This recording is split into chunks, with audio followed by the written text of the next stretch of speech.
Hello दोस्तों, आज आपके लिए जो है बहुपद से ही संबंधित पिछले वीडियो में आपको बताया था कि जो है इसका अगला वीडियो इसी क्वेश्चन से संबंधित होगा।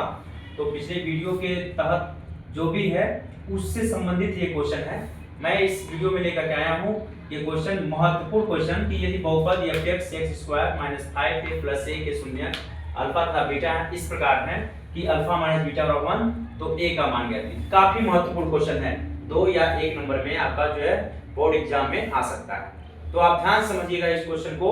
और जो है यह जो है देखिए, कभी भी कोई क्वेश्चन आप जो है समझिए तो उसको पूरा मन से या कोई भी कार्य कीजिए तो पूरा लगन से करना चाहिए, तब तो जो है वो कार्य पूर्ण होगा। अगर आप समझ रहे हैं तो पूरा ध्यान आपका जो है केंद्रित आपका जो है एक बोर्ड पे होना चाहिए, ठीक है, स्क्रीन पे होना चाहिए कि ताकि जो है आपको समझ में आ जाए। और जब आपका मन विचलित होगा तो कंफर्म आप कई बार देखेंगे, कई बार कुछ भी करेंगे तो आपको समझ में नहीं आएगा। तो सबसे पहला चीज क्या होता है, अपने ध्यान को केंद्रित करना। देखिए यह जो है बहुपद दे रखा है आपका, बहुपद क्या है, f(x) बराबर x² - 5x + a के शून्य अल्फा तथा बीटा है, वो दे रखा है। तो इसके माध्यम से जो शून्य अल्फा तथा बीटा होंगे तो हम क्या करेंगे, सबसे पहले इसमें से द्विघात बहुपद का जो व्यापक समीकरण होता है, द्विघात बहुपद का जो व्यापक समीकरण होता है, बहुपद का व्यापक समीकरण क्या होता है, व्यापक समीकरण ax² ठीक है स्क्वायर है bx + c = 0 है। तो a का मान क्या हो जाएगा 1, b का मान हो जाएगा -5 और c का मान हो जाएगा a। और साथ में ये भी देखा है तथा ये भी दे रखा है कि अल्फा माइनस बीटा बराबर 1 दे दिया है। ये जो क्वेश्चन में देखो दिया है तो अल्फा प्लस बीटा आपको मालूम हो जाए ना, तो ये क्वेश्चन सॉल्व हो जाएगा। तो ये बताइए, जब ये जो है इसके माध्यम से a b c का मान निकला और ये दिया है समीकरण 1 मान लेंगे, ये दिया है, फिर आप कर सकते हैं, क्या कर सकते हैं कि अल्फा प्लस बीटा का मान निकालिए, होता है -b/a, होता है ना।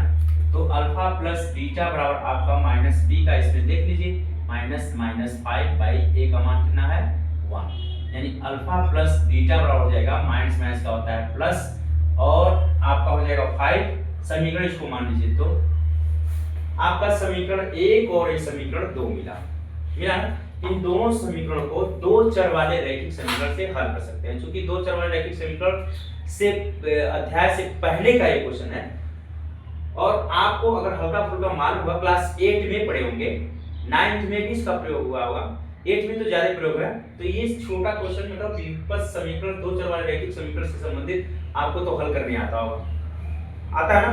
तो अब जो है इन्हीं दोनों समीकरणों को हम अपने हल करेंगे, ठीक है।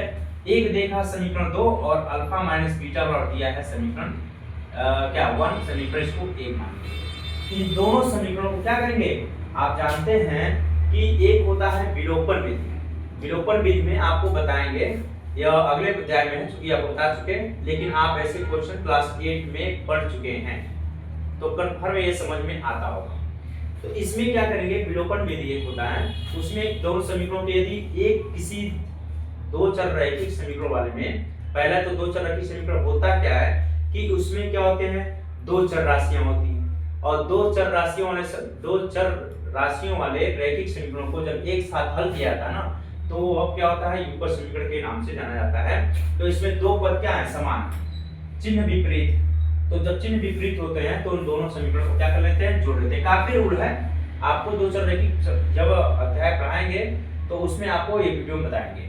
यहाँ पे क्या हो जाएगा, दोनों समीकरणों को जोड़ेंगे तो समीकरण यहाँ लिख देंगे सेकेंड और फर्स्ट, जोड़ देंगे, ये कट गया, 2 अल्फा बराबर 5 + 1 6 हो जाएगा, अल्फा बराबर हो जाएगा 6/2, यानी अल्फा बराबर हो जाएगा, यहाँ पे कितना हो गया, अब देखिए यहाँ पे अल्फा 2 नहीं है, अल्फा पर 2 अल्फा, ठीक है।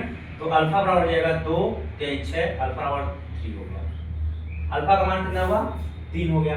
अब अल्फा का मान किसी समीकरण में रख दो, अल्फा का मान समीकरण किसमें 1 में रखने को, ठीक है। तो समीकरण 1 में जब रखेंगे तो बीटा का मान निकल जाएगा। तो समीकरण 1 में जब रखेंगे तो अल्फा माइनस बीटा बराबर हो जाएगा 1। अब क्या रखेंगे, यहाँ पे अल्फा का मान आया 3 माइनस बीटा बराबर कितना हो जाएगा 1, यहाँ माइनस बीटा बराबर हो जाएगा 3 माइनस कितना, 3 माइनस आपका हो जाएगा कितना, यहाँ ध्यान दीजिए, यहाँ 1 है अब प्लस है तो माइनस हो गया, अब माइनस बीटा और हो जाएगा -2 कट गया, बीटा और हो जाएगा आपका 2। अल्फा और बीटा का मान निकल गया। क्योंकि इस क्वेश्चन में पूछ क्या रहा है, ए का मान पूछ रहा है, तो ए का मान पूछ रहा है तो हम क्या करेंगे, एक सूत्र होता है अल्फा इंटू बीटा और होता है सी बाई ए, होता है कि नहीं, तो alpha into beta C by होता है, तो सी के लिए हम क्या करेंगे, अल्फा का मान बीटा का मान भी निकल गया, तो अल्फा का मान आपका मिला है 3 और बीटा का मान मिला है आपका कितना 2 और सी का मान है आपका ए और ए का मान कितना है 1, यानी ए बराबर है 3 दूनी 6। आपका यही आंसर हो जाएगा, ठीक है। तो इसका आप प्रयोग करके इसके एक और अलग भी विधियां हैं, जैसे मतलब अल्फा ये दिया ना, अल्फा माइनस बीटा का होल स्क्वायर दिया है, तो अल्फा दोनों पक्षों का वर्ग कर दीजिएगा।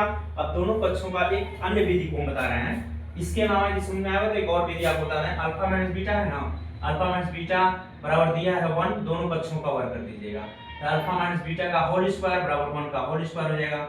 अब जो है इसकी सहायता से हम क्या करेंगे, यह ए का मान आप ज्ञात कर सकते हैं, आगे मिल जाएगा आपको, ठीक है।